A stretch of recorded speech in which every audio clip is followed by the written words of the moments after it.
Good morning. Hopefully everybody managed to make it through the first day of Lent and you were able to fast and abstain from meat and you were able to do whatever other Lenten observances you have chosen to do. And if not, if you've already messed up, that's okay, you can start over. In the first reading, Moses is telling the people, he said, I've set before you life and prosperity, death and doom. Take your pick. Do you want to be alive and prosperous here on earth, or do you want to endure death and doom? And of course, in the Old Testament, they probably would have said, well, actually, we want life and prosperity, not death and doom. Of course, the Israelites encountered much death and doom as they were traveling through the desert to the Promised Land. And even then, after they were settled in the Promised Land, continued to experience much death and doom. But if Jesus were to ask us the same question, do you desire life and prosperity or death and doom? The answer would be yes, because that death and doom are what lead us to life and prosperity. Not life here on earth, but life in heaven. Yesterday's Ash Wednesday, and we walk around with a cross of ashes on our forehead, not so people can see and look and be like, oh, look, you're a Catholic. That's great. Okay. But rather so that people would look and say, that's weird. Yeah, that's not of this world. That's saying you don't belong to this world.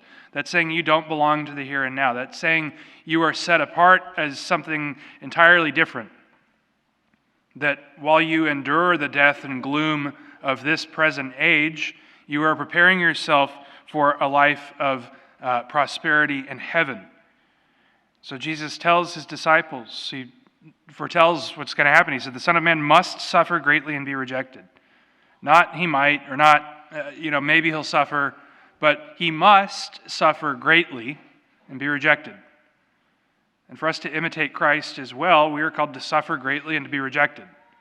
That ashen cross is a symbol of the rejection of the world. It's a symbol saying that the world does not accept us as we are. Lent is an opportunity for us to really enter into our relationship with Christ through prayer, fasting, and almsgiving, so that we can set aside all the things of this world that bind us, all of the things of this world that attach us and prevent us from doing God's will.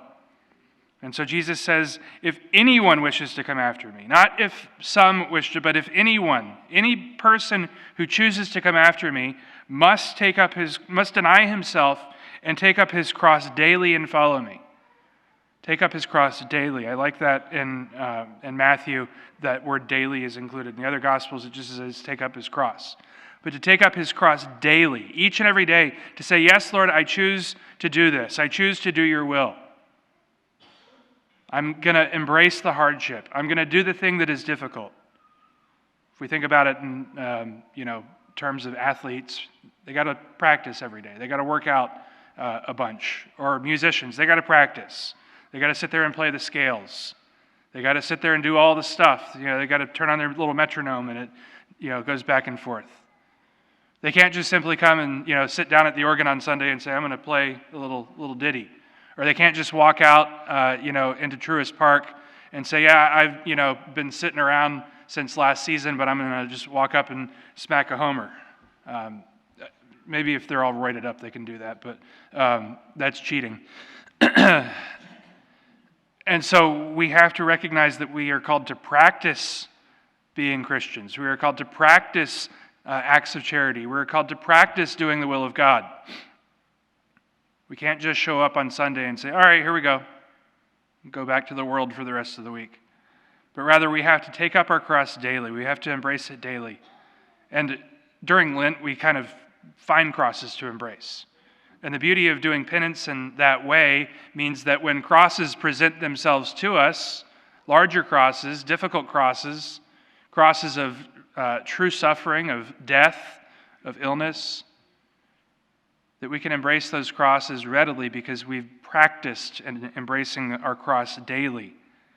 And so as we enter into this time of Lent, this time of penance, let us really focus. Let us really ask God, what do you want from me today? What do you want from me this year?